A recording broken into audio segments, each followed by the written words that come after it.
원효대사 해골물 생각해 보셨나요? 어떤 뜻인지 이거는 정답이 없는 문제예요. 왜냐하면 사람들마다 다 다른 답을 가지고 있는 게 정상이기 때문에 그렇습니다. 자, 어떤 답을 내셨는지 말씀해 주실 수 있나요? 내가 생각하기에 나의 원효대사 해골물은 이런 뜻이다라는 거. 응? 다 깨달음은 있으신데 나만의 것이기 때문에 입 밖에 꺼내놓기 어려우신 거죠? 그런데 원효대사가 해골물을 감노순 줄 알고 드셨다가 아침에 해골물이라는 걸 알고 토하셨다는 얘기잖아요. 그러면 우리도 그럴까요? 우리도 밤에 잘 때 물을 마셨는데 그게 아침에 보니까 그 썩은 물까지는 아니더라도 그 몸에 안 좋은 무슨 물이었다고 하면 갑자기 토기가 치밀까요? 그런 경험을 하셨나요? 원효대사의 해골물은 대단히 깊은 의미를 갖고 있습니다. 자, 그 의미를 제가 설명드릴 수는 없고 여러분께서 일단 내가 생각하는 원효대사 해골물 요거를 잡으셔야 되는데 그 전에 제가 읽기 전에 소리 내지 않기 성공하신 분? 자, 소리 내지 않고 살아가기 성공하신 분? 아마 아무도 없을 거라고 생각합니다. 이걸 정말 소리 안 내고 행동하시라고 제가 내드린 과제가 아니고요. 소리를 이렇게나 내가 많이 내고 있구나라는 걸 아시라고. 그래서 아까 말씀도 주셨지만 소리가 얼마나 나던가요? 자기가 일상생활 하는데 소리가 많이 난다는 걸 인식하셨습니까? 관찰 안 하셨나요? 이거 계속 해보셔야 되는데 자기가 행동할 때 생각할 때는 물론 소리가 안 나니까요. 행동할 때 소리가 난다는 게 무엇인지 인식을 하셔야 됩니다. 얼마나 내가 많은 소음 소리를 내고 있는지. 자, 소리를 안 낼 수는 없어요. 그래서 관찰해 보신 분 안 계신가요? 나는 이런 소리를 내고 있더라. 절대 몰랐는데 이런 소리까지 내더라 하는 경험 없으세요? 이거 정말 중요한 겁니다. 자, 여러분이 여기 와가지고 저한테 13강 내내 들으시는 것보다 내가 소리를 내내 어떤 소리를 어떤 때 내내라는 걸 인식하시는 게 훨씬 더 중요한 깨달음입니다. 자, 일주일 동안 다시 과제를 내드리는데 소리를 언제 크게 내는지를 관찰을 해보세요. 특히 불경에서 얘기하는 사념처 중에 몸, 느낌, 마음, 법 이게 사념처라고 해가지고 관찰 대상이거든요. 그 중에 몸. 자, 소리를 내지 말라고 제가 말씀드리는 건 몸의 움직임이잖아요. 소리를 내나 안 내나 관찰하시다 보면 몸의 움직임을 잡으실 수가 있습니다. 별게 아닌 게 아니라 대단한 거예요. 자, 그래서 몸의 움직임을 인식할 수 있는 힘을 키우기 위해서 우리가 소리를 내는지 안 내는지를 관찰하는 거거든요. 자, 이해하셨나요? 자, 내가 소리를 내내 안 내내가 중요한 게 아니고 내가 지금 소리를 낸다 안 낸다 혹은 이렇게 움직인다 저렇게 움직인다라는 인식 자체, 의식 자체, 내가 행동하고 있는 그 의식 자체가 우리 무의식에 있는 업이기 때문에 그렇습니다. 이번 시간에 업에 대한 설명을 본격적으로 하여간 가장 중요한 부분을 드리도록 하겠습니다. 그러면 여러분이 여러분 행동 속에서 소리를 내느냐 안 내느냐 이게 업이 된다는 얘기예요. 그러니까 내 생에 내 생에 내가 잘 태어나고 싶으시면 내가 어떤 행동을 하는지 무의식적으로 어떤 소리를 내는지가 얼마나 중요한지 아셔야 된다는 거예요. 자, 오늘 염라대왕 드디어 나옵니다. 자, 염라대왕 얘기를 하기 전에 자, 원효대사 해골물 얘기를 간단하게 말씀드리면 우리가 지난 시간에 의도라는 걸 했었죠. 의도. 마음에 뭘 하겠다라는 의도를 내면 그 의도가 나오는 의지라는 게 있어야 되겠죠. 그죠? 의도는 의식하는 부분이고 의지는 무의식적인 그런 뭐랄까 마음 쏠림이라고 표현을 하겠습니다. 물론 의지가 쇼펜하우어적인 그런 의미입니다만 자 의도가 가장 위에 있고 그 밑에 의지가 있고 그 밑에 있는 건 뭘까요? 네, 맞습니다. 의식입니다. 의식이 가장 중요한 브라흐만이다라는 걸 이 시간에 할 건데요. 자, 원효대사가 말씀하시는 그 일체 유심조의 그 심이 뭐냐고요, 대체. 그거는 의도, 의지, 의식을 다 아우르는 말일 수 있습니다. 자, 그래서 여기 마음이라고 표현한 게 그게 마음 심자인데 그게 의도라고 일단 생각해 보시면 의도라고 내가 의식해서 아는 거 그 밑에는 의식하지는 않지만 마음이 쏠려 있는 무의식적인 의지라는 게 있고 그 토대에는 의식이 있어야 된다는 거예요. 유식학파 들어보셨죠? 불교 대승학파 중에 유식행파가 있잖아요. 유가행파라고 하는데 그게 바로 거기서 말하는 식이 의식이 되겠습니다. 유식이라는 건 오로지 식밖에 오로지 의식밖에 없다라는 얘기를 하고 있거든요. 그 의식. 자, 그러면 요 세 가지 차이를 아셨으니까 지금부터는 의식에 대해서 할 거예요. 네?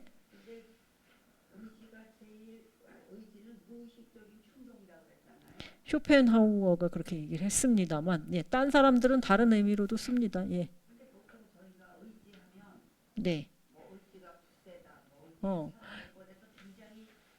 마음에서 그거는 그러니까 지금 제가 쓰는 용어 중에서는 그게 의도입니다. 자, 의식적으로 하는 건 지금 용어를 제가 쓰는 용어를 구별을 해드리는데 지금 말씀하시는 거 내가 이렇게 해야지 하는 건 의도. 내가 해야지까지는 없는데 아침에 일어나는 거. 정해진 시간에 일어났고 정해진 시간에 밥 먹고 하는 뭐 그런 의지. 그리고 의지가 우리가 생각하지 못한 의지가 튀어나올 때가 있어요. 나는 몰랐는데 내가 이걸 하고 싶었구나 하는 거. 그죠? 저는 몰랐는데 돈을 벌고 싶어 하는 줄 알았는데 인도에 가니까 공부를 하고 싶어 하더라고요. 내가 몰랐던 의지. 그 의지 밑에는 의식이라는 게 있다는 거예요. 그럼 의식이 뭔데? 일단 우리가 깊은 잠에 들면 의지고 의도고 가질 수 있나요? 의식이라는 것은 우리의 정신현상 밑바닥에 깔려있는 본연의 에너지가 되겠습니다. 냉장고론 제가 말씀드렸죠. 냉장고를 열 때 불이 들어오잖아요. 그죠? 그게 의지라고 혹은 의도라고 한다면 거기 냉장고가 전기가 연결돼야 돌아가죠. 그 전기가 바로 의식입니다. 자, 우리가 사방에 뭐가 있다는 거, 지금 처음 봤어요. 저거 국화인가요? 장미인가요? 시력이 나빠서 모르겠는데 저게 있다는 걸 처음 봤어. 그거는 냉장고에 불이 들어온 상태예요. 그죠? 근데 제가 저한테 아트만 혹은 의식이라는 에너지, 전기가 꽂혀 있지 않으면 제가 저거를 의식할 수 있을까요? 예, 그렇기 때문에 의식이라는 건 전기, 의지나 의도는 냉장고 문 열었을 때 불 들어오는 거. 그러면 불이 안 들어온 상태는 우리가 잠들었을 때. 자, 이해하시기 쉽죠? 의식이라는 게 뭔지 지금부터 파헤쳐 보도록 하겠습니다. 우리가 기존에 여러분께서 배운 거는 지성의 측면에서 이 붓디가 지성이라고 말씀드렸죠? 지성도 여러 가지 측면이 있고 이걸 다 지성의 측면으로 볼 수도 있습니다. 자, 이성은 붓디라고 하는 지성의 하나의 기능이고 이게 제 인도 이름입니다. 조시 선생님이 저보고 메다라는 이름을 지어주셨는데 메다는 이게 앞으로 갔네요. 잠시만요. 메다라는 뜻은 뭐냐면 기억하다는 뜻인데 기억력이라는 뜻이에요. 인도에서는요. 공부하면 무조건 외워야 돼요. 먼저 외운 다음에 그 다음에 인사이트 그러니까 지혜를 얻는 거기 때문에 조시 선생님이 저보고 공부 잘하라고 메다라는 이름을 지어주셨는데 저는 인도 사람처럼 책 한 지를 머리에 넣지는 못하겠더라고요. 자, 위즈냐냐 혹은 비즈냐나라고 하는 건 분별력입니다. 어떤 사람이 많이 배웠다고 해서 현명한 게 아니잖아요. 분별력이 있어야 되죠. 그게 바로 위즈냐냐, 비즈냐나라고 합니다. 그럼 뿌라즈냐는 뭔데? 자, 뿌라즈냐야말로 인식입니다.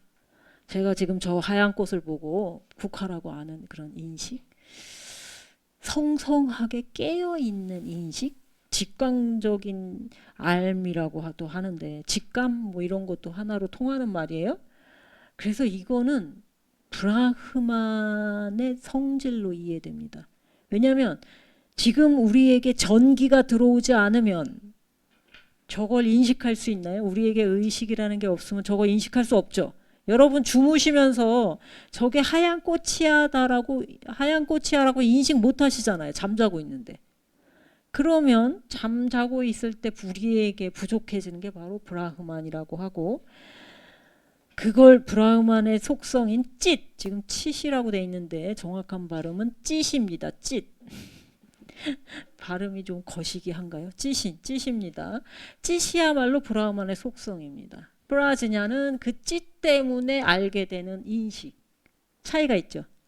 전기 자체는 브라흐만, 찢. 전기 때문에 불 들어와서 알게 되는 그 냉장고 램프 때문에 알게 되는 거. 그게 프라즈냐가 되겠습니다. 자, 다시 설명드릴 거예요. 그래서 브라흐만의 무엇이냐라고 얘기했을 때 브라흐만의 아주 일부지만 표현하는 유명한 말이 있습니다. 사짓 아난다라고 합니다. 아난다는 들어보셨을걸요? 부처님의 시자 이름이 아난다잖아요. 아난다가 지복이라는 뜻도 있고 희열이라는 뜻도 있습니다. 자, 요거는 이해하셨죠? 그럼 썹은 뭐고 찢은 뭔데? 썹은 실체, 진짜 영구불변한 실체를 썹이라고 합니다. 존재라고 번역하면 우리도 존재잖아요. 우리는 근데 썹이 이 의미에서의 썹은 아니에요. 썹은 영구불변한 거. 영원불변의 본체, 실체, 본질 이런 거예요. 그리스 철학자들이 이 썹, 플라톤 같은 사람은 이데아 뭐 이런 얘기 했었잖아요. 그게 바로 썹입니다. 그럼 우리가 지금 중점적으로 알아봐야 할 게 찢이잖아요. 찢. 찢이야말로 브라흐만이 나타나는 경로라고 저는 생각합니다. 지금 우리에게 그 냉장고에 전기가 없으면 안 되는 것처럼 우리에게 브라흐만이라는 에너지, 좀 한국 사람에게 쉬운 말로는 기라고 하겠습니다. 기 하니까 바로 이해가 가시나요? 근데 기가 브라흐만은 아닌데 브라흐만의 한 속성이 기예요. 그걸 요즘 사람들은 에너지라고 하죠. 있습니다. 왜냐하면 무생물에도 어느 원자가 있으니까요. 그 의식의 수준이 다 다릅니다. 의식이 없다고는 얘기 안 하겠습니다. 왜냐하면 브라흐만은 어디나 다 있으니까요. 근데 식물의 의식 수준 다르고 무생물의 의식 수준 다르고 동물 다르고 인간 다르지 않습니까? 그러면 우리 같은 인간하고 깨달은 사람하고 뭐가 다를까요? 의식 수준이 다른 거예요. 우리 의식 수준하고 깨달은 사람의 의식 수준은 동물의 고양이나 개의 의식 수준하고 사람과의 의식 수준은 차이일 수도 있습니다. 근데 중요한 건 뭐냐면 이미 우리는 그 의식 수준을 갖고 있다는 거예요. 근데 열지를 못하네. 이미 갖고 있는데 아니 생각해 보세요. 제가 왜 소리 내지 말라고 말씀을 드리는지. 자기가 이렇게 소리를 내면서 걷고 있으면서 소리를 내는지를 몰라. 그런데 깨달은 사람은 자기가 무슨 소리를 내는지 알아. 이 의식이 깨어있기 때문에. 자, 무슨 차이인지 아시겠죠? 그게 의식 수준의 차이라는 거예요. 그래서 경전에 따르면 우리는 다 잠들어 있대요. 깨어있는 사람만 유일하게 눈 뜨고 있다라고 해요. 우리는 지금 눈 뜨고 잠들어 있다라고 경전에서 얘기합니다. 자, 잠에서 깰 때는 내가 무슨 짓을 하는지 인식하는 것만으로도 어느 날 문득 깨어날 수 있습니다. 실제로 서양에 그런 예가 있다니까요. 10년 넘게 우울증에 잠겨서 살았어. 근데 어느 날 갑자기 깨어난 예가 있습니다. 자, 그래서 깨달음은 항상 우리 곁에 있어요. 우리와 함께 나의 목에 걸려 있어요. 근데 우리가 모를 뿐입니다. 걸을 때 소리 나는 것도 모르는데 아니 어떻게 아냐고요. 무슨 차이인지 아시겠죠? 자, 그래서 삿짓 안 한다는 외우셔야 됩니다. 삿짓 안 한다. 외우기 쉽죠? 삿짓 다 안 한다 이렇게 이어서 이어서 읽기도 하는데 산스크리트 단어 요 세 단어 정도는 중요하기 때문에 삿짓 안 한다라고 외우셔야 됩니다. 자, 그래서 세상은 뭐라고요? 의식에 의해 인도된다. 여기서 의식이 브라흐만이에요. 의식이 토대이고 의식이 브라흐만이다. 이거 뭐랑 같나요? 일체 유심조랑 같습니다. 거기에 심이랑. 그래서 물론 불교에서는 브라흐만, 아트만을 인정하지 않습니다. 자, 그런데 의식이라는 것이 만물의 토대. 아니 의식이 어떻게 만물의 토대가 될 수 있지? 불교에서나 신두교에서나? 그래서 의식이라고 생각하시면 헷갈리기 쉬우니까 제가 항상 기로 바꿔드리잖아요. 기. 우리도 기운이 있어야 뭐 인식할 거 아니에요. 그죠? 그래서 저희 부모님이 당뇨 때문에 혈당 쇼크가 있으신데 그 혈당 쇼크가 오고 그러면 의식이 순식간에 흐려지지 않습니까? 우리는 만성으로 의식이 흐려져 있는 상태예요. 그런데 삶이라는 중독에서 조금만 벗어나면 설탕만 줄이면 삶에서 재미난 일 많잖아요. 자식들 크는 것도 재미나고 돈 버는 것도 재미나고 그죠? 그런 재미난 일을 좀씩 줄이면 깨어나게 돼 있습니다. 누구나. 그래서 브라흐만이 이 우주를 채우고 있는 근본 의식, 근본 기, 근본 에너지라고 한다면 자, 내 몸에도 들어있죠? 그 기, 에너지 다 들어있죠? 그게 아트만이라는 거예요. 근데 아트만과 브라흐만이 다른가요? 똑같은 기, 그죠? 그렇기 때문에 우리는 아트만, 브라흐만과 같은 존재라고 합니다. 자, 그래서 보통 우리가 평범하게 세상을 생각할 때 세상은 이렇게 딱딱한 물질과 우리의 생각이라는 정신적인 요소로 나뉘어져 있다고 둘로 나뉘어져 있다라고 생각하잖아요. 그걸 이원론이라고 하는데 인도는 철저하게 일원론이라고 주장하는 게 아니라 하나라는 거 주장하진 않아요. 둘이 아니다라고 주장합니다. 그래서 비이원론입니다. 왜 일원론이라고 얘기하지 않을까요? 일원론이라는 표현을 철학에서 쓰긴 하는데 브라흐만과 아트만은 둘이 아니죠. 내 몸속에 있는 기 아트만이랑 우주에 있는 기랑 같죠.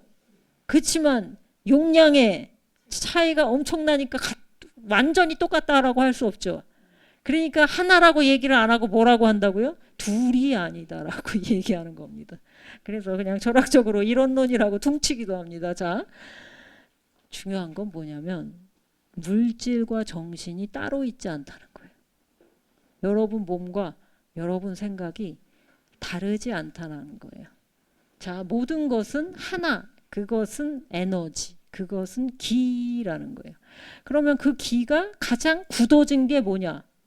몸이죠. 물질. 가장 안 굳어진 게 정신이라는 거예요. 자, 그래서 아트만은 브라흐만의 기본이죠. 지금 예전에 제가 요거 보여드리면서 이걸 적확하게 인드라망이라고 지적해 주신 분도 계셨는데 이게 바로 그 인드라망입니다. 우주를 엮고 있는 망, 에너지의 망. 거기에 구슬 하나 달린 게 누구라고요? 여러분. 자, 근데 구슬에 보시면 구슬에 온 우주가 비치는 게 보이시나요? 그 온 우주가 우리에게 온 우주가 반영되어 있습니다. 그죠? 인간에게 지구 46억 년 진화의 역사가 다 들어있는 것처럼 우리에게도 우주 전체가 반영되어 있습니다. 이게 어떻게 여러분 지금 댁에 가셔서 실험하실 수 있어요. 아파트 사시는 분들은. 그 아파트 엘리베이터 타면 거울이 양쪽에 붙어 있는 경우 많았잖아요. 요즘은 그렇지 않은데. 그럼 거울이 양쪽에 붙어 있는데 이렇게 사이에 들어가면 이쪽 반사해가지고 계속 상이 맺히는 거 수십 개 맺히는 거 보신 적 있으세요? 거울이 두 개가 이쪽 걸 이쪽 거울이 반사하고 이쪽 거울 이쪽 거울로 다시 비추고 해서 막 상이 수백 개가 생기잖아요. 요즘은 엘리베이터 거울을 그렇게 양쪽으로 안 붙이나 봐요. 자, 그거랑 똑같습니다.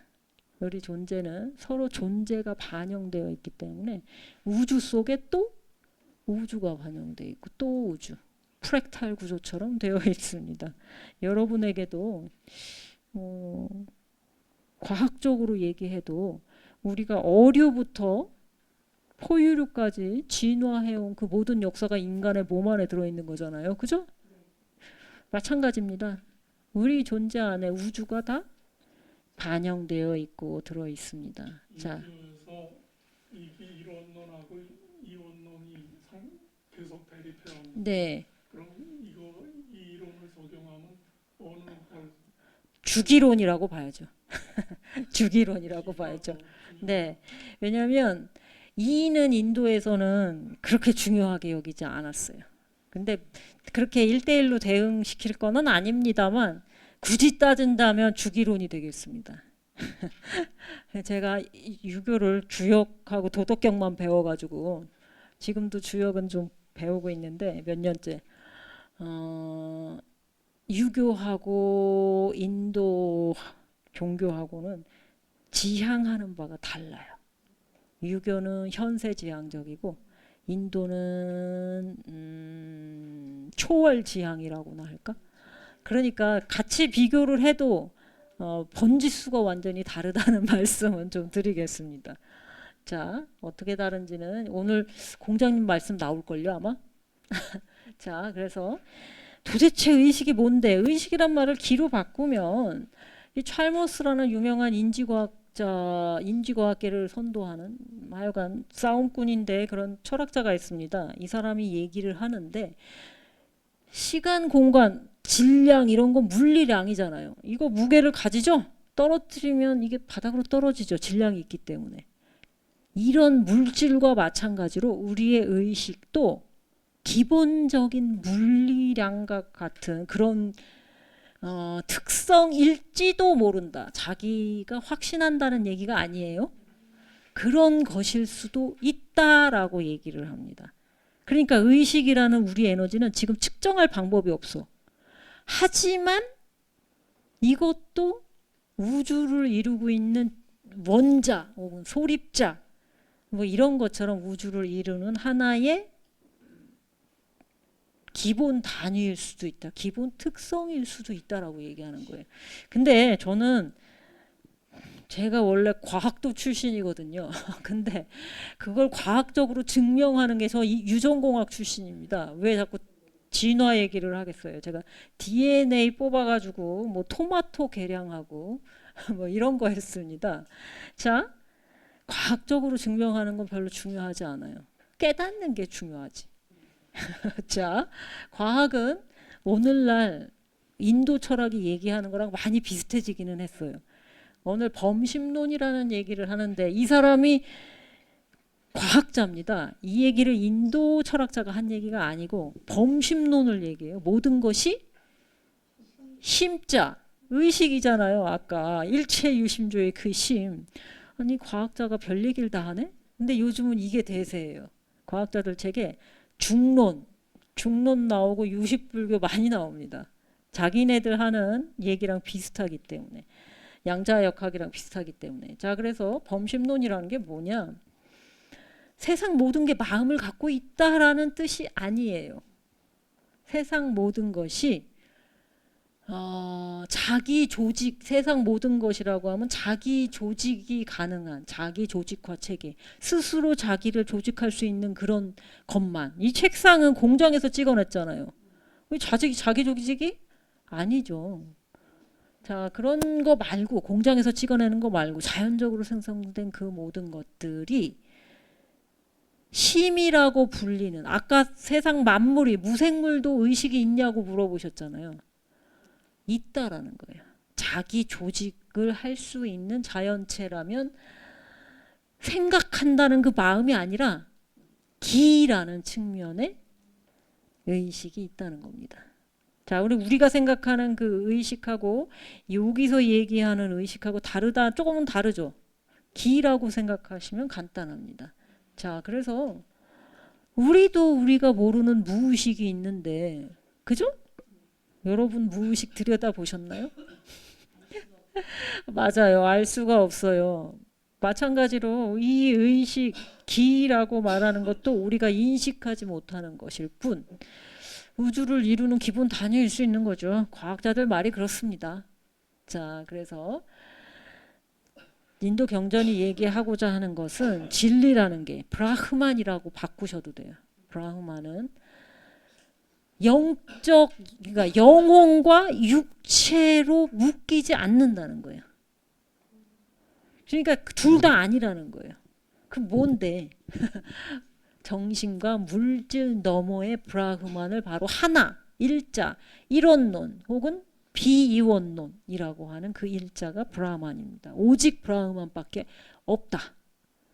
자, 근데 그러면 이 오직 하나밖에 없다라는 게 그게 다 우주를 이룬다는데 이게 과학적으로 가능한 얘기야? 과학적으로는 항상 설명할 수 없어요.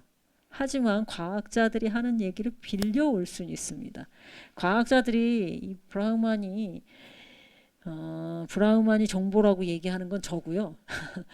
정보라는 게 정신과 물질 너머에 있다라는 얘기를 해요. 자, 정보는 다 아시죠? 오늘 아침에 신문 보시면서 정보를 얻으셨잖아요. 그 정보는 물질인가요? 정신인가요? 이미 기다 아니다 이렇게 정보로 나타나 있는데 그게 또 정신이라고 말할 수 없죠. 정보야말로 물질과 의식의 기반이다라고 과학자들이 얘기합니다. 자, 그러니까 이 정보와 같은 게 브라흐만이다라고 얘기할 수 있는 거죠. 다시 말해서 브라흐만에서 물질과 의식, 물질과 영혼이 나오듯이 과학자들은 어떻게 생각한다고요? 정보에서 만물과 의식이 생겨난다라고 생각한다니까요. 자, 그러면 정보를 브라흐만이라고 퉁칠 수도 있겠지만 우리의 이해 너머에 있다라는 거는 다시 말씀드려야 되겠습니다. 자, 그래서 텍스트를 이제 지난 시간부터 본격적으로 읽는데요. 제가 텍스트 없으신 분들을 위해 다 해놨으니까 여기 보시면 되겠습니다. 우리가 읽을 텍스트는 어디부터 읽을 거냐면요. 어디부터인가 하면은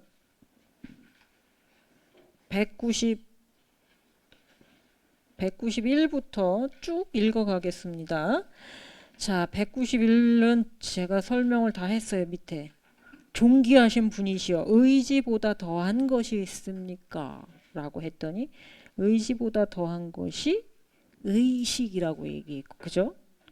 다음 페이지 넘어가면 의식에 기반해서 모든 것이 다 있고, 자, 요거는 이미 했으니까 넘어갈게요. 자, 이렇게 얘기를 해요. 쭉 얘기를 하고 그런 다음에 이제 그 193페이지 보시면 이 경전이 굉장히 깁니다. 굉장히 긴 챕터인데 그 긴 챕터를 제가 좀 줄여놨어요. 여기 보시면 자, 순수의식이라는 게 아까 뭐라고 하던가요? 제가? 그게 브라흐만이라고 얘기했죠. 아니 그러면 의식 혹은 브라흐만이라는 최고 목적이 생겼잖아요. 지금. 그럼 그걸 알려면 어떻게 해야 된다고 얘기를 하나요? 브라흐만을 인식을 하려면 우리가 깨어 있어야 돼. 깨어 있으려면 집중을 해야 돼. 그죠? 여러분 걸을 때 소리가 나는지 안 나는지 알려면 집중해야 되잖아요. 그죠? 집중을 하려면 지혜가 있어야 돼. 그리고 집중을 하면 지혜가 생기기도 하고 서로 왔다 갔다 해요. 그러면 여러분이 집중을 하거나 혹은 내가 뭘 하는지 지혜 있게 관찰을 하려면 뭐가 필요하나요? 힘들여서 노력해야죠. 내가 뭘 하고 있나 아무 관심이 없으면 내가 무슨 소리를 내는지 알 수 없잖아요. 그 노력을 힘이라고 얘기하는데 그 힘은 어디서 나올까요? 그 힘은 어디서 나올까요? 밥 먹어야 나오죠. 기라는 것도 에너지에서 나온다고 지금 좀 있으면 나옵니다.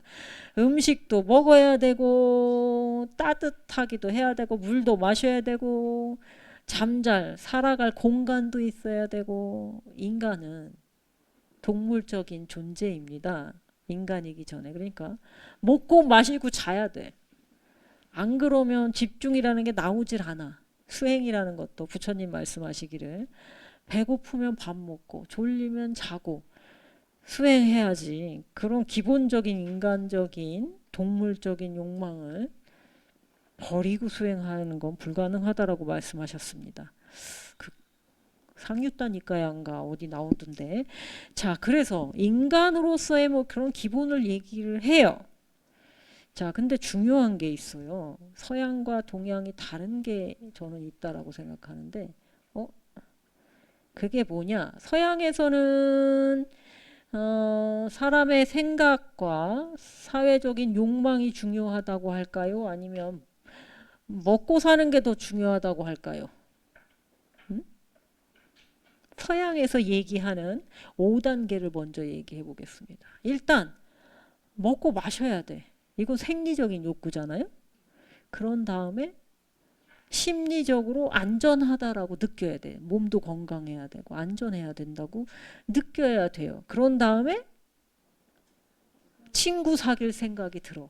사회적인. 그런 다음에야 내가 누군가를 생각하게 되는 그런 자아 실현의 욕구라는 게 생기는 거죠. 그래서 메슬로우라는 사람이 얘기한 건데 이걸 제가 줄여놨습니다. 좀. 인도는 이 순서대로 갈까요? 인도는 이 순서대로 갈까요? 아이들은 그럴 수 있어요. 아이들도 그렇지 않다라고 하는데 뭐 아이들은 그럴 수 있죠. 어른들은요? 자살 왜 하나요? 먹고 마실 거 있는데 굶어 죽지 않는데 자살 왜 하나요? 인간에게는 내가 살아온 기억과 그 기억 속에서 내가 어떤 사람이고 어떤 사람이 될 수 있을 거라는 희망 그리고 그것에 대한 에너지를 받는 기운을 받는 여기서 기라고 표현하고 에너지라고 표현했는데 희망에서 나오는 그 열의 내가 뭔가가 될 수 있다라는 기대가 없으면 여러분 공부하시겠어요? 지금 여러분 여기 왜 앉아 계시는데요? 뭔가 내가 배울 수 있을 거라는 희망이 있으니까 앉아 계신 거 아닌가요? 주무실 거면 댁에서 주무셨지 여기 나와서 주무실 리가 없잖아요. 그렇기 때문에 인도에서는 때로는 먹고 마시고 혹은 안전한 그런 안전의 욕구보다 인간으로서의 희망이 중요할 때도 있다라고 얘기하는 거예요. 그러니까 먹고 마시는 것에 너무 매몰되면 어떻게 된다고요? 깨달을 수는 없다고요. 자, 이해하셨죠? 그래서 이 경전이 지금 얘기하는 이 문답이 중요한 이유는 정말 현실적으로 얘기해. 먹고 마시는 얘기하고 우리가 어떻게 수행을 할 수 있는지 얘기해요. 그러나 그거보다 더 중요한 것이 있다라는 거예요. 자, 근데 지금 나라다라는 성자가 사낫구마라라는 성자한테 물어보는 지금 과정이잖아요. 지난 시간부터 우리가 이걸 읽고 있잖아요. 근데 나라다는 어떤 사람이었습니까? 온갖 학문을 다 배운 사람이죠. 근데 질문이 여기서 끝나. 나라다가 더 안 물어. 이제 의식, 그리고 이 의식이라는 거는 형이상학적인 궁극이죠. 물질적인 궁극은 사실 기라고 할 수 있잖아요. 에너지. 자, 그 두 가지를 다 아니까 나는 이제 완벽하게 알았어 라고 생각해요. 여러분도 브라흐만이 오직 의식만이 이 우주를 이루는 거예요 라고 얘기하면 의식이 이 세상을 이루는 거구나 끝 하고 집으로 돌아가실 거죠. 제가 무슨 질문을 드리는지 이해하시나요? 자, 지금 저한테 기 혹은 브라흐만이 우주를 이루는 만물의 근원입니다 라는 답을 들으셨어요. 이게 최종 답이에요. 인도학을 통틀어서. 일여의 그 답은 나중에 나오겠지만, 아니 브라흐만이나 아트만이나 하나라며. 우주는 브라흐만, 나도 브라흐만, 모든 것이 브라흐만. 자, 그럼 답 나왔잖아요. 이제 집에 가시면 되겠네요. 집에 가시면 되잖아요. 나라다도 이제 집에 가려고 그랬어. 아, 기가 최고네. 이것이 우리가 공부한다는 사람들의 기본 태도입니다. 알면 깨달았다고 착각해. 여러분은 브라흐만이라는 걸 깨닫지 못했는데 우주가 브라흐만이래. 끝. 여기서 끝나면 아무것도 안 하니만 못한다니까요. 자, 아셨어요?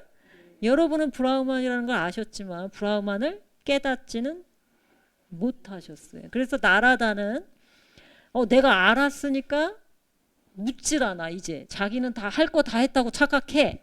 그러니까 사나꼬마라가 답답하죠. 공부 때문에 공부하다가 질려가지고 온 사람이 여전히 공부하려고 하네?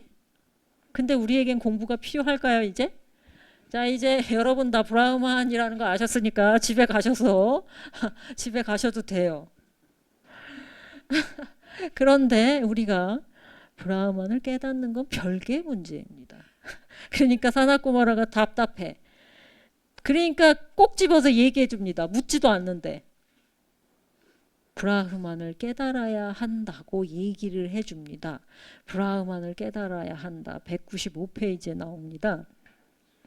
뭐라고 한 줄밖에 안 되니까 제가 읽어볼게요. 이름부터 희망까지의 마음 작용들을 넘어서 내 마음에 들어있는 것을 넘어서 우주에 편재하는 브라흐만을 알아야 한다라고 얘기할까요?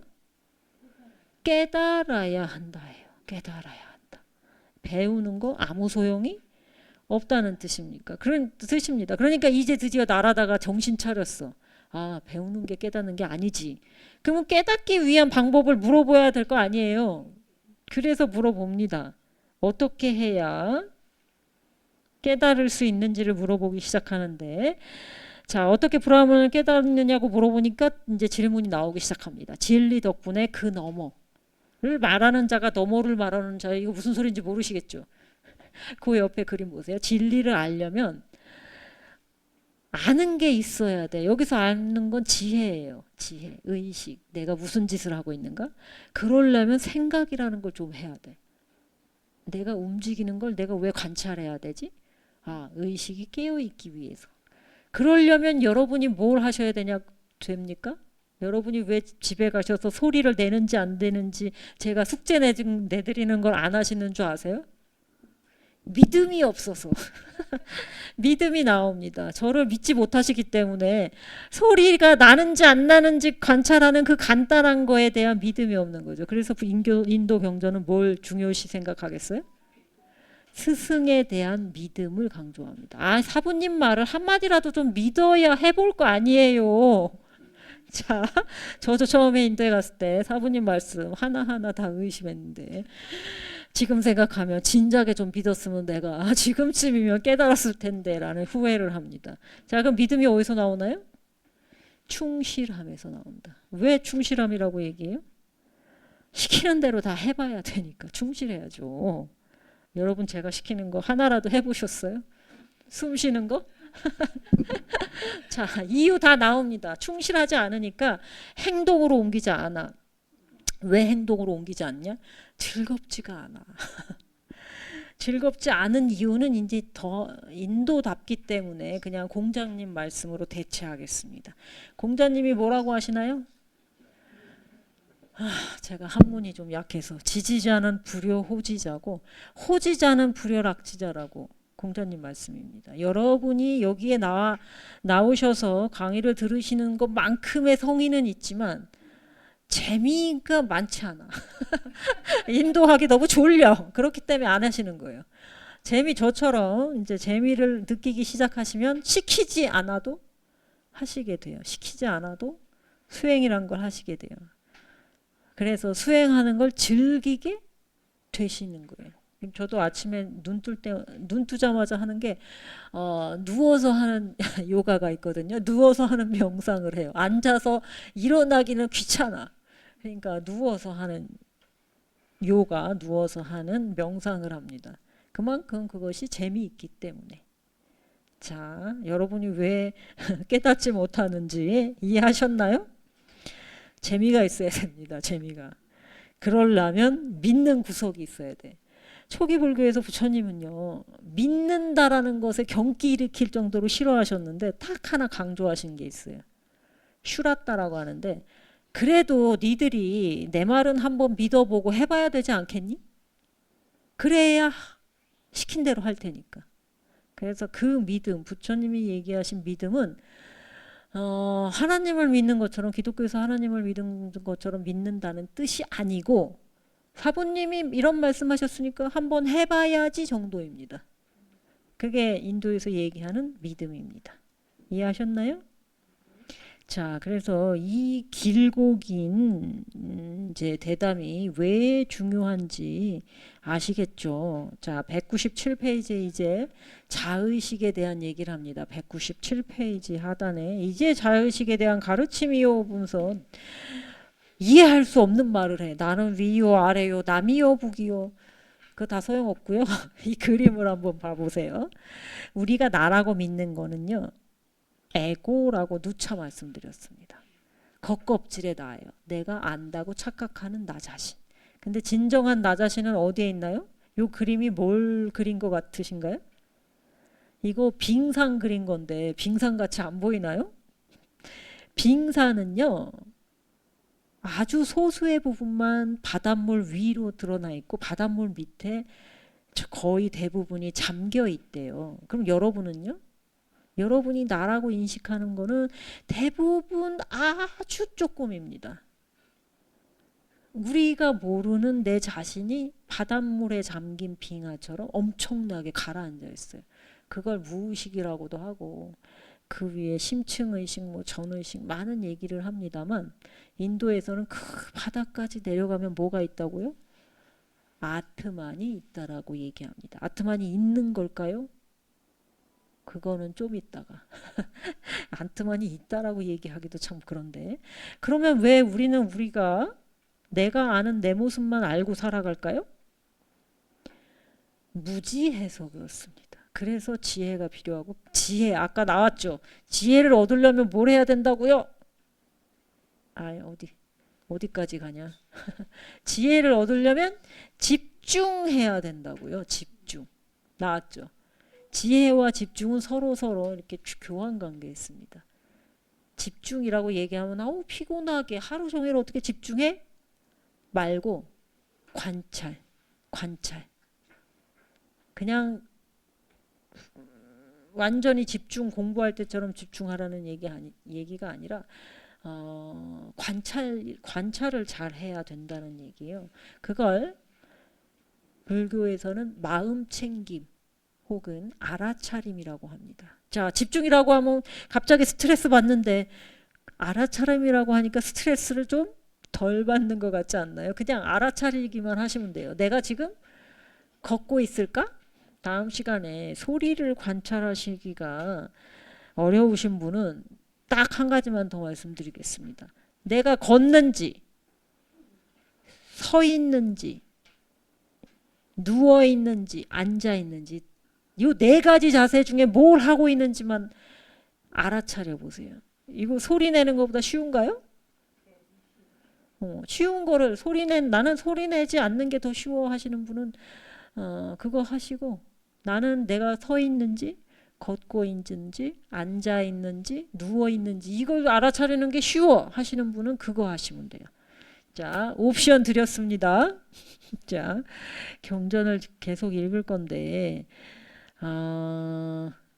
그래도 우리가 이해는 못해도 사나꼬마라가 최후에 내린 시 한 수는 읊고 가야 되겠죠. 그 시가 바로 이겁니다. 이처럼 보는 자, 이처럼 깨달은 자. 여기서 본다는 건 인식하는 자예요. 인식하는 자. 이처럼 보는 자는 죽음을 보지 않는다네. 질병과 고통도 마찬가지로 보지 않는다는 뜻이에요. 보는 자는 모든 것을 알고, 여기서 보는 자는 인식하는 자, 인식하는 자는 모든 것을 알고 모든 것에서 모든 것을 얻는다네. 이 모든 것이 뭔데요? 브라흐만. 자, 이해하셨나요? 자, 이게 최후의 시가 되겠습니다. 자, 그래서 우리가 지금 여러분이 그거 소리내지 않는 걸 안 해오셔가지고 의미화는 못하겠네요. 세상 모든 것에 의미를 부여하는 기술을 의미화라고 이름하는데 요거는 마지막 시간에 배우겠습니다. 소리를 내고 안 내고도 안 해보셨기 때문에 의미화는 조금 더 지난 다음에 해보겠습니다. 자, 이제 일체 유심조하면 하실 말씀이 있나요? 일체 유심조하면 하실 말씀이 생겨야 되는데. 자, 그래서 경전을 계속 읽겠습니다. 경전을 계속 읽을 건데 지금부터는 이제 재미난 얘기를 좀 할 수도 있어요. 여러분 교재로는 101페이지입니다. 101페이지인데 여기 다 나와 있으니까 요거 보셔도 됩니다. 101페이지에서 그 유명한 성자 야즈냐왈키아가 또 나옵니다. 여러분 들어보셨죠? 야즈냐왈키아. 예, 이 사람은 여러 명이 나와요. 우파니샤드 곳곳에 나오는데 그 사람이 다 한 사람이 아니고 동명이인입니다. 자, 근데 그만큼 유명한 성자라는 뜻인데, 자, 브라만 성자였어요. 이름만 봐도 야즈냐가 무슨 뜻이냐면 제사라는 뜻입니다. 그러니까 제사에 대해서 왈기야 말하는 사람 브라만이죠. 이름만 봐도 브라만이라고 알 수가 있어요.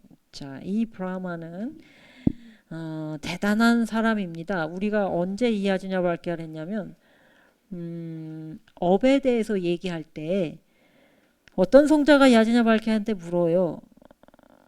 업에 대해서 업이란 무엇입니까? 라고 물어보니까 갑자기 야즈냐왈키아가 사람들 많은 데서 이런 얘기하면 안 돼. 우리 둘만 가서 얘기하자. 이거 기억나시나요? 저랑 같이 이거 읽었는데 왜 사람 많은 데서 얘기 안 했나요? 영업 비밀이라서 그렇습니다. 제사를 지내봐야 내가 어떤 업을 받을지는 이미 나의 행동에 따라 이미 결정되어 있다는 거예요. 그걸 까르마 업이라고 한다고. 근데 제사 지내봤자 소용이 없는데 만약에 사람들 있는 데서 업이라는 건 내가 행한 것이 업이 됩니다라고 하면 브라만이 돈을 어디서 벌어요? 제사 지내서 먹고 사는 사람들이. 기억나시죠? 그래서 영업 비밀이라서 둘만 가서 몰래 얘기한 거예요. 사람들 앞에서 제사 그까이 거 지내봐야 소용없다 이 얘기를 할 수 없으니까요. 자, 근데 업이란 얘기를 본격적으로 할 건데 이 101페이지에 보면 야즈냐왈키아가 아내에게 얘기를 합니다. 요거 보세요. 101페이지. 부인이 둘 있었어요. 부인이 둘 있었는데 한 아내, 여기에 등장하지 않은 다른 아내는 집 밖에 가정생활밖에 모르는 여자였다라고 해요. 그러면 여기 나오는 마이트레이라는 첫 번째 아내는 어떤 여인이었냐? 불멸을 구할 정도로 지혜가 뛰어난 여인이었다라고 해요. 자, 그래서 이제 야즈냐왈키아 성자가 나와서 마이트레이 여보, 나 이제 출가하려고 해. 출가를 하려면 부인의 동의가 있어야 되고 출가하기 전에 재산을 나눠줘야 됩니다. 아니면 장남에게 가업을 물려주거나. 그래서 두 아내에게 양해를 구하고 재산을 나눠주고 출가하려고 했던 거예요. 자, 그래서 물어봅니다. 그럼 출가기라는 거는 우리가 우파니샤드에서 알 수 있듯이 사문전통에서 왔을 가능성이 큰데 브라마는 학생기에서 배우고 가장기에서 가정을 꾸리고 생업에 종사하잖아요. 그럼 지금 야지냐발키아 성자는 이 네 가지 아슈라마 단계 중에 어느 단계에 속해 있나요? 가장기에 속해 있잖아요. 처자식 건사하는 시기가 바로 가장기. 그리고 먹고 살려고 생업에 종사하는 시기가 바로 가장기입니다. 자, 근데 야지냐발키아가 뭐라고 얘기하나요? 숲생활기는 이제 숲으로 은퇴하는 건데 그건 사실상 있었던 시기가 없었다고 합니다. 자, 바로 출가기로 가려고 하는 거예요. 출가기가 뭔데요? 집도 절도 없이 떠도는 걸 얘기합니다. 그래서 먹는 건 어떻게 해결하나요? 탁발로만, 하루에 한 끼 탁발로만 해결해야 됩니다. 그리고 정말 떠돌아야 되는 거예요. 가족 안 됩니다. 제사 안 지냅니다. 아무리 브라만이라도. 자, 그래서 출가하려고 해요. 그러니까 뭐라고 얘기해야 되나요? 자, 당신 그리고 까티아야니, 이게 까티아야니가 두 번째 부인이거든요. 그러니까 두 아내와 부부 인연을 끝맺고 싶구려. 왜 부부 인연을 끝맺어야 하나요? 출가하는 게 다 인연 끊어지는 거예요. 그러니까 그렇게 얘기하니까 마이트레이 첫 번째 부인이 얘기합니다. 존귀한 사람이요. 이건 그냥 남편 부르는 명칭이에요. 만일 부로 가득한 이 땅 전체가 내 것이 되면. 근데 브라마는 그 소나 이 세금을 거둘 수 있는 농지를 왕에게 하사받은 경우가 많았기 때문에 야지냐발키아도 부자였거든요. 소 1000마리 몰고 온 거 기억나시나요? 야지냐발키아가 왕이 내린 소 1000마리를 거기에 금덩이가 주렁주렁 매달려 있는데 소 1000마리 홀랑 몰고 가버렸잖아요. 돈이 얼마나 많겠어요. 자, 그러니까 아내가 얘기하는 거예요. 내가 이 부로 가득한 땅 전체를 차지하면 내가 불멸할 수 있나요? 이걸로? 이 재산으로? 보통 여인이 아니었던 거예요. 그래서 우파니샤드에 이르면 가부장제에서 나올 수가 없는 여인의 목소리들이 나오기 시작합니다. 마이트레이처럼. 자, 그래서 마이트레이가 얘기를 하니까 야지냐발키아는 얄짤없이 뭐라고 얘기합니까? 아니요. 그럴 수가 없어요. 그냥 부유한 사람처럼 살겠지만 재산으로는 불멸을 얻을 수 없어요. 그러니까 야지냐발키아도 출가하는 거죠. 그리고 마이트레이가 불사가 되지 못한다면 내가 재산으로 뭘 하겠어요? 존귀한 사람이여 당신이 알고 있는 것, 다시 말해 불사의 방법을 알려주세요. 여러분도 궁금하시지 않나요? 영원히 살고 싶은 욕망. 자, 102페이지에 보면 아내가 이렇게 얘기하니까 야지냐발키아는 기껍죠. 진리에 대해서 관심 있는 아내. 여보, 내게 늘 어여쁜 당신답게 어여쁜 말을 하네요. 이리 와 앉아요. 당신에게 설명해 주리다. 내가 설명하는 것을 깊게 새겨요. 그리고 그 뒤에 말은 좀 생략할게요. 그리고 이제 뭐라고 얘기하냐. 결론이 뭘까요? 결론이 뭘까요? 이겁니다. 아뜨만. 한마디로 하면 아뜨만. 아뜨만 많이 보아야 하고 들어야 하고 숙고해야 하고 주의 깊게 새기고 마음에 집중해야 할 것이라고 야지냐발키아가 마이트레이 자기 아내에게 얘기합니다. 여보, 실로 아뜨만을 봄으로써 들음으로써 숙고함으로써 직관함으로써 이 모든 것을 알게 되죠. 공부하라고 하나요? 직관입니다. 이미 우리는 이 상태를 갖고 있다니까요. 자, 그러면 도대체 그걸 어떻게 하냐는 거죠. 어떻게? 그래서 일단 아트만이 어떻게 우리에게 깨달음을 주는지 멋진 시한수를 읊어보겠습니다. 이거는 여러분 교재에 안 나올걸요? 불사의 다리라는 걸 산스크리트로, 그러니까 다리라는 거요. 다리를 세뚜라고 합니다. 우리 이거 한번 공부했을 겁니다. 세뚜. 왜 다리라고 하나요? 이쪽에서 저쪽 피안으로 건너가야 되잖아요. 피안으로 건너가는 다리가 뭐라고요? 아트만이라는 뜻입니다. 그러니까 내가 브라흐만 이 우주를 알 수는 없잖아요, 솔직히. 그렇지만 우주를 알 수 있게, 진리를 알 수 있게, 불멸을 알 수 있게 해주는 게 바로 아트만. 왜냐면 아트만이 브라흐만이니까. 자, 하늘의 땅의 대기에 모든 기와 더불어 마음에 엮여 있어. 그러니까 우리가 우주를 바라볼 때 하늘을 바라보면 그걸 내가 잡을 수 있을 거라고 생각을 못 하잖아요. 나랑 너무 멀리 떨어져 있어. 하지만 내 마음에 있는 거라고 생각하면요. 내 마음에 엮여 있는 거라고 생각하면 오, 이거 해볼 만하네. 그렇지 않나요? 자, 그게 다나나 아트만이기 때문에 내가 브라흐만에 도달하는, 피안에 도달하는, 불멸에 도달하는 방법이 아트만이라는 겁니다. 다른 말은 치워버려라. 그러니까 아무리 많이 배워야 소용없다. 아트만이야말로 불사의 달인이라 라고 얘기를 하고 있습니다. 자, 그러면 여기서 아트만은 항상 얘기하지만 에고일까요? 에고일까요? 이쯤 되면은 확고하게 아니다라고 말씀을 해주셔야죠. 그러면 아트만인가? 불사의 달이라는 건 아트만이죠. 자, 아트만인데 아트만도 사실 너무 멀리 있는 것 같아. 너무 뜬구름 잡는 것 같아. 자, 그래서 제가 용이라는 심리학자 있잖아요. 그 사람을 데리고 와가지고 억지로 이렇게 만든 이론이에요. 이론? 자, 우리에게는 에고가 있어요. 그거는 내가 의식하고 있는 그런 아주 일부분의 의식입니다. 그러면 우리의 무의식에는 우리가 인식하지 못하지만 뭔가가 있어.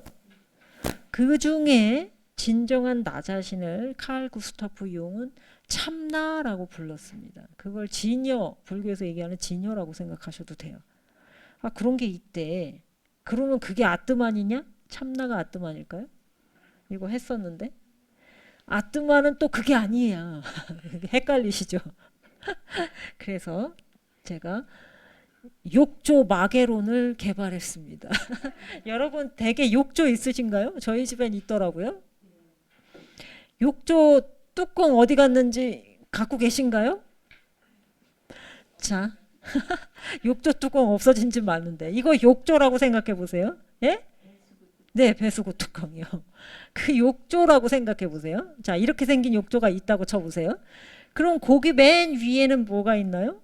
욕조 그 맨 윗부분은 바로 에고입니다. 나라고 생각하는 그런 부분이 있어요.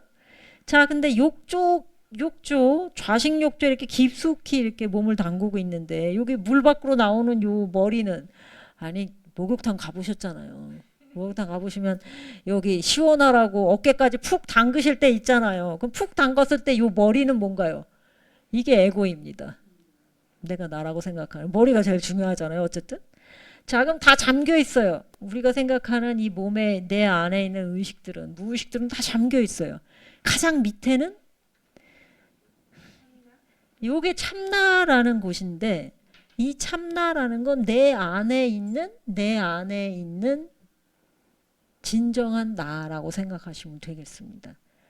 자, 그걸 자기라고도 하고 참나라고도 하고 하는데 그럼 아트만은 뭘까요? 왜 욕조 마개가 나올까요? 여기 자주색 기억나시나요? 네, 기억나시는 게 아니라 보이시나요? 이게 욕조 구멍이에요. 욕조 구멍이에요. 그 구멍으로 뭐가 들어올까요? 물이 이제 역류한다고 생각해 보세요. 바닷속에 이 욕조가 있어서 바닷물이 이 구멍을 통해서 역류한다고 생각해 보세요. 그럼 이 구멍으로 뭐가 들어오나요?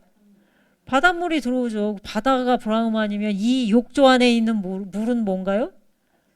아트만이죠. 그래서 이 구멍 자체를 참나라고 할 수도 있어요. 구멍 자체. 그러면 우리는 어떤 상태인가요? 어렸을 때는 세상과 나를 구별 못하기 때문에 욕조 구멍이 열려져 있지만 이제 자라면서 욕조 마개로 굳게 닫혀 있는 거예요. 그러면 우리의 기쁨이라는 게 이 욕조 안에 물로 어떻게 행복해 볼까 이거를 고민해. 어떻게 돈 좀 벌어보고 출세도 해보고 그거 다 뭔가요? 욕조 안에 물이에요. 우리가 정말 지극한 행복을 누리려면 어떻게 해야 되나요? 마개만 열면 돼요. 그러면 물이 콸콸콸 나오는데 항상 이 욕조 안에 물로 어떻게 해보려고 그래. 적셔보려고 그래. 자, 그래서 깨달음을 얻으신 분들은 세상 무슨 일이 있거나 물이 콸콸 나오는데 돈이 콸콸 나오는 게 좋겠어요? 아니면 행복이 콸콸 나오는 게 좋겠어요? 그러니까 이게 바로 구멍입니다. 참나라는 건 에너지를 받아들이는 통로? 그래서 그런 얘기 심리학자들이 하지 않나요? 기분이 좋으면 만사가 잘 된다고. 기분이 좋다라는 건 에너지가 좀 높다는 건데 그거는 주변과 원활하게 소통한다는 뜻이죠. 기가 잘 통한다는 뜻이죠. 자, 욕조 마개가 뭔 뜻인지 이해하셨죠? 욕조 구멍이 참나면 거기에 그럼 아트만은 나의 욕조 안에 들어와서 나에게 속해 있지만 그게 딱히 내 것은 아닌 거죠. 이 참나는 욕조 구멍이기 때문에 참나는 내 것이라고 할 수 있어요. 그렇지만 여기 드나드는 아트만이라는 물은 내 것이라고 할 수는 없죠. 그건 바다에서 들어오는 물이니까 개인성이 없다는 뜻입니다. 하지만 욕조 구멍은 내 거. 참나를 잘 찾으셔야 됩니다. 자, 그래서 이거 제가 옛날에 좋아했던 애니메이션인데요. 여러분 아마 모르실 거예요. 중요한 건 이거예요. 이 여자는 소령인데 사고를 통해서 다쳐가지고 머리만 본래 자기 거예요. 몸은 갈아 끼워. 저렇게 기계로 돼 있어요. 자, 그러면 여러분이 영생을 하고 싶으신다면 앞으로는 장기를 갈아 끼울 수 있대요. 요즘 돼지 장기가 뭐 9개월까지 이식에 성공했다라는 뉴스 떴던데요. 자, 여러분이 오래 사시려면 장기 갈아 끼우시면 됩니다. 장기 갈아 끼우면 그게 날까요? 아니, 그러면 지금 갖고 있는 몸은 날까요? 뭐가 난대요? 이 여자는 머리를 갖고 있으니까 머리는 나이기 때문에 나라고 생각할 수 있을까요? 이 여자를 인간이라고 할 수 있나요? 뇌만, 얼굴도 아니에요. 뇌만 이 여자가 태어날 때 가지고 태어난 거예요. 그럼 이 여자는 인간인가요? 우리는요? 우리도 부모님이 주신 기계, 이 몸을 갖고 살아가고 있는데 우리는 기계가 아닌가요? 그런 면에서? 유전공학자들은요. 도킨즈 같은 사람은 우리가 다 유전자로 운반하기 위한 기계라고 하는데요. 우리가 이게 살로 된 기계라고 안 할 이유는 뭐가 있나요? 그럼 불멸은 뭔가요? 현명하십니다. 자, 그래서 우리가 영원히 나라고 믿는 존재, 내가 만약 영생을 한다면 은하철도 999회처럼 철이처럼 기계인간이 돼서 영생을 한다면 내가 나라고 부르는 게 도대체 뭐냐는 거예요. 그거 인도인의 관점과 현대인의 관점이 다릅니다. 인도인은 에고를 벗어나는 것 자체가 불멸이라고 생각했어요. 우리가 우주의 기와 하나가 될 수 있으면 그것이 불멸인데 거기에 나라는 개체성은 있나요? 없어요. 근데 인도 사람들은 그런 해탈이 가장 이상적이라고 생각했어요. 하지만 여러분은요? 내가 나라고 믿는 이 느낌이 없으면서 내가 영생하는 게 무슨 의미가 있냐라고 하는 거죠. 그래서 영원히 나는 나라는 존재가 되리라라는 게 바로 이 애니메이션의 주제가에 나오는 가사입니다. 영원히 나는 나라는 존재가 되리라라는 걸 불생불멸로 생각했을 때 그 나는 누구냐는 거죠. 우리가 생각하는 불생불멸은 에고의 영원한 존속입니다. 근데 그거는 가능하지도 않고 그게 불멸이 아니에요. 진정한 불멸은 인도 경전에서 뭐라고 하나요? 에고를 버리면 불멸이라고 해요. 그죠? 우리 몸을 이루는 원자나 나무를 이루는 원자나 똑같지 않나요? 예전에 어떤 과학자가 그런 얘기 한 적이 있는데 이순신 장군이 평생에 들이키고 내쉰 숨을 계산해 보면 요 정도 되는데 그 중에 원자 하나가 내 몸에도 들어와 있을지도 몰라. 그죠? 자, 저랑 이순신 장군이랑 생일이 같아서 제가 그래서 맨날 자랑하고 다니잖아요. 이순신 장군이랑 접점이 생일밖에 없어서. 자, 어쨌든 여러분 몸속에 이순신 장군이 내신 숨 내지는 이순신 장군이 어디 묻히셨으니까 그거는 절대 가능성이 없고 숨을 들이쉬고 내쉬는 거는 평생 하셨는데 그게 상당한 양일 거 아니에요. 그 중에 한 원자가 내 몸에 들어와 있을 수도 있겠죠. 자, 그런 측면에서 에고를 버리면 우리는 그 순간 불멸입니다. 그리고 우리가 생각하는 불멸이랑 같나요? 완전 다르죠. 그래서 저는 극단적으로 이렇게 얘기합니다. 내생은 없어요. 불멸은 없습니다. 다시 태어나지 않습니다. 우리는 이걸로 끝입니다. 우리의 생명은 사라지면 끝입니다. 내생에 우리는 절대 다시 네버 에버 태어나지 않아요. 실망스러우신가요? 자, 그래서 인도에서 내생 윤회 그러면 이렇게 이 생각과 이런 걸 가지고 다시 태어나는 걸로 착각을 해. 에고가 다시 태어난다고 착각을 하는 거예요. 서양 사람들도 그렇게 착각을 해. 이거는 완벽한 오해입니다. 우리는 끝나요. 에고는 삶과 함께 끝납니다. 자, 그래서 에고를 소중하게 여겨야 되는 것도 맞습니다. 자, 윤회라는 개념이 뭐가 이전이 된다는 겁니까? 조금만 기다려 주세요. 뭐가 이전되는지 뒤에 바로 나옵니다. 자, 그래서 우리 에고가 할 수 있는 일은 죽음을 직면하면 빨리 깨달음을 얻을 수 있어요. 죽음을 직면할 때. 자, 그래서 제가 그저께 저희 아버지 친구분이 돌아가셔가지고 문상을 갔다 오셨는데 그런 식으로 죽음을 직면하는 것이 사실은 삶을 위해서 삶의 중독을 벗어나는데 훨씬 도움이 됩니다. 자, 리얼하게 좀 읽고 싶지 않으신가요? 임종을 맞은 순간 사람이 어떻게 되는지. 이거 인도 고대 경전에 나오기 때문에 이렇다는 것을 과학적으로 증명할 수는 없어요. 요즘 그 프로젝트 중에 뭐가 있냐면 임사체험을 왜 죽었다가 살아오는 사람이 있잖아요. 진짜 임사 상태에 내세라는 게 있는지 그 전 세계 응급실에서 동시에 어떤 실험을 추진하는데 뭐냐면 사람의 몸으로 닿을 수 없는 그 응급실의 높은 곳에다가 신문인가 뭔가를 올려놔. 이렇게 글자를 읽을 수 있게끔. 그러면 어떤 사람이 심장이 멈췄다가 돌아와서 내가 사실은 여러분이 뭐 하는지 의사분들이 뭐 하는지 보고 있었어요. 이런 얘기하는 사람들 있잖아요. 그러면 응급실의 높은 곳에다 올려놓은 그 글자를 읽었는지 물어봐. 이거 진짜 동시에 지금도 추진되고 있는 프로젝트라고 해요. 근데 결과가 아직 안 나온 것 같아요. 진짜 죽었다 살아오는 사람이 있는지를 확인하는 유일한 방법이잖아요. 그거 읽었어?